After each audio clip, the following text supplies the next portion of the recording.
film pas begitu baca skripnya patah hati banget gitu. Tapi pada akhirnya kita coba lebih menghargai waktu bersama orang yang dicintai. Ya. Karena kan kita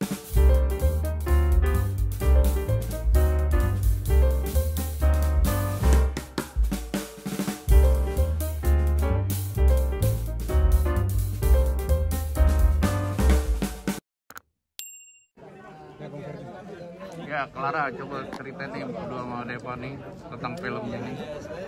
Gimana bisa merankan jadi si Sarah dan ini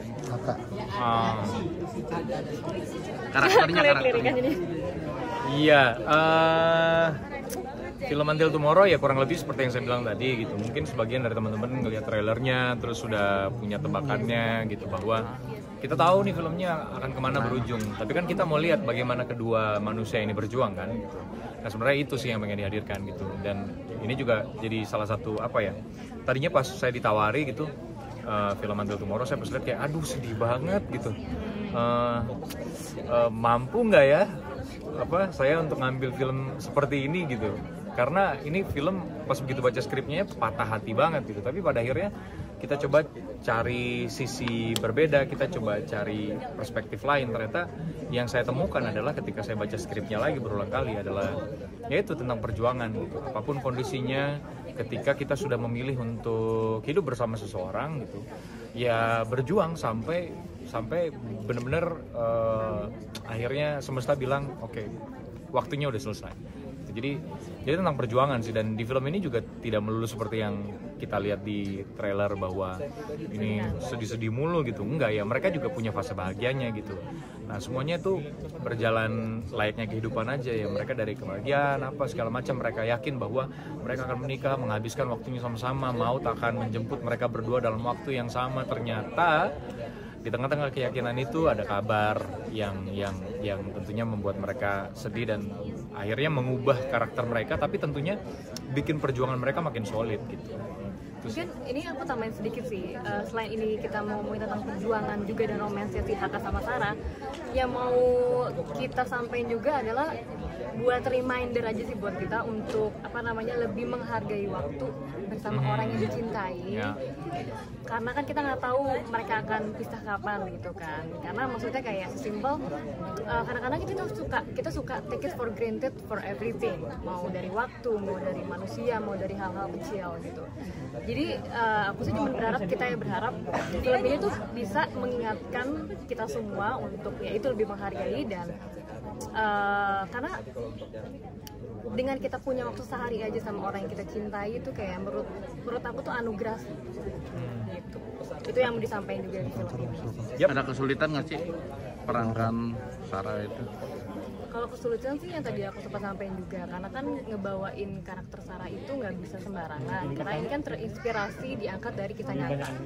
Jadi gimana caranya emang steril mungkin, karena kan Sarah itu kan mewakili perasaan dan kejadian yang nyata gitu kan.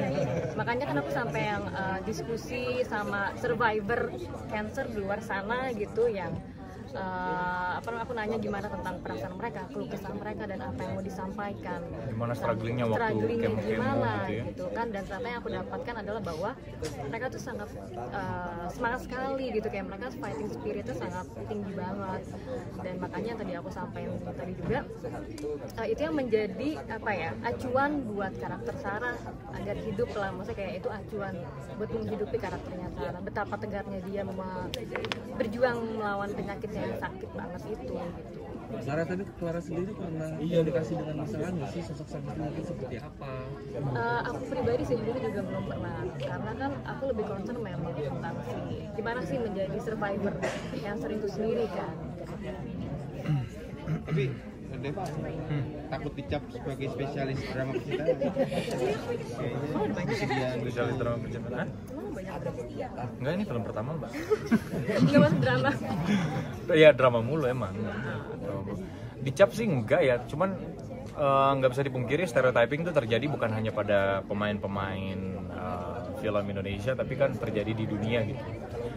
Betapa kita ngecap Tom Cruise hanya main film blockbuster, film anti Academy Award gitu misalnya gitu ya, yang penting duitnya banyak gitu. cap-cap kayak gitu pasti ada sih, tapi kalau saya sih sebenarnya panggilan utamanya adalah skripnya. Kalau emang saya suka, saya sih nggak ngebeda-bedain genre ya, nggak ngebeda-bedain genre, terus juga temanya, terus juga apa semangat atau spirit yang mau dibawa sama filmnya itu apa gitu. Saya nggak ngebeda-bedain, yang penting skripnya harus ini dulu, harus manggil dulu. Kalau misalnya saya baca, ada beberapa momen memang ya kalau jujur-jujuran nggak semua tawaran yang masuk saya ambil. Kenapa? Karena gitu, kadang-kadang ada momen dimana ketika kita baca skripnya kita nggak bisa relate pertama, terus kemudian yang kedua kayak ngerasa bahwa untuk menghidupkan karakter ini dibutuhkan terlalu banyak dibutuhkan terlalu banyak hal-hal yang sifatnya tidak organik gitu. Sementara kita pengen ngadirin sesuatu yang believable, harus organik gitu.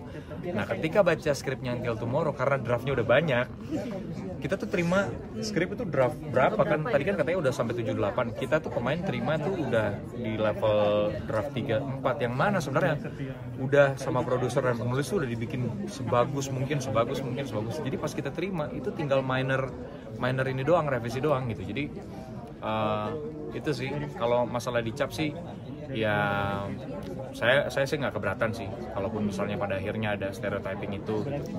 Tapi pada akhirnya yang lebih penting buat saya adalah orang-orang bisa menikmati filmnya dan bisa believe sama karakter yang saya bawain. Oke.